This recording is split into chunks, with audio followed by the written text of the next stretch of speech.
Viewers আসসালামু আলাইকুম। আজকে আমি আপনাদের সাথে মালাই কুলফি আইসক্রিম রেসিপিটি শেয়ার করব। আপনারা এটি মাত্র 3টি উপকরণ দিয়ে তৈরি করে ফেলতে পারবেন। প্রথমত আমি আধা লিটার দুধ চুলায় বসিয়ে দিচ্ছি, তার সাথে আমি 2 টেবিল চামচ পরিমাণ চিনি দিয়ে নিচ্ছি, সাথে একটি এলাচ ও একটু দারুচিনি দিয়ে নিলাম। আপনারা চিনি চাইলে বাড়িয়ে দিতে পারেন, আমরা চিনি কম খাই তাই আমি একটু কম চিনি ইউজ করেছি। এখন এটাকে আমি ভালো করে চুলা জাল করে নিব, একটু ঘন করে নিতে হবে, তাহলে মালাই কুলফি আইসক্রিমটা খেতে ভালো লাগবে আর অনবরত নাড়তে থাকবে। আমি এখন একটি পাত্রে সামান্য একটু ঠান্ডা পানি নিয়ে আমি 2 টেবিল চামচ পরিমাণ কর্নফ্লাওয়ার মিক্স করে নিচ্ছি। এটার সাথে কর্নফ্লাওয়ারটা ভালো করে মিক্স করে নেবেন যাতে কোনো দানাদার না থাকে, কারণ দানাদার থাকলে এটা জমাট বেঁধে যাবে যখন গরম দুধে ঢালতে যাবেন। আর কেউ সরাসরি গরম দুধে কর্নফ্লাওয়ারটা দিতে যাবেন না, এটা ঠান্ডা পানির সাথে মিক্স করে দিবেন। এখন আমি এটাকে আস্তে আস্তে দুধে দিয়ে অনবরত নাড়তে থাকবো। এরকম একটা ঘন একটা টেক্সচার চলে আসবে। এরকম একটা ঘন টেক্সচার যখন হবে তখন আমি এটাকে নামিয়ে ফেলবো। এখন আমি এলাচ ও দারুচিনিটা ফেলে দিচ্ছি। এখন একটি বক্সে এটা ঢেলে নিয়ে আমি এটাকে ফ্রিজে 2 থেকে 3 ঘন্টার জন্য সেট হওয়ার জন্য রাখবো।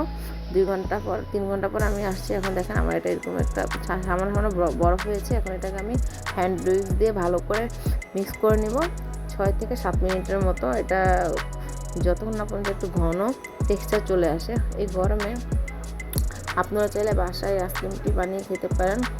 মাত্র দুধ, 3টি উপকরণ লাগে, দুধ, চিনি আর কর্নফ্লাওয়ার। 3টা জিনিস যদি আপনাদের ঘরে থাকে আপনারা নিজেরাই মালাই কুলফি আইসক্রিম তৈরি করে খেতে পারবেন।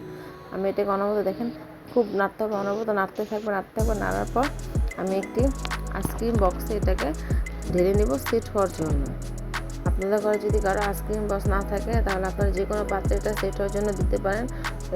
সাথে একটি কাঠি দিয়ে দিবেন, তাহলে যে কোনো বক্সে এটা সেট হয়ে যাবে। আমি আইসক্রিম বক্সের ভিতর আইসক্রিমটা ঢেলে নিচ্ছি।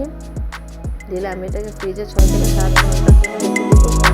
আইসক্রিমটা জমাট না হলে তো 6 থেকে 7 ঘন্টার মধ্যে এটা হয়ে যাবে। আপনি 6 থেকে 7 ঘন্টা পর আপনারা এটা বের করে দেখাচ্ছি কত সুন্দর একটা মালাই কুলফি আইসক্রিম হয়েছে।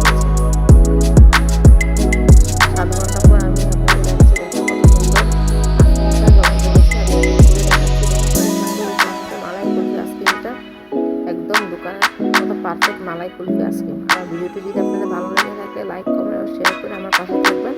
ধন্যবাদ সবাইকে।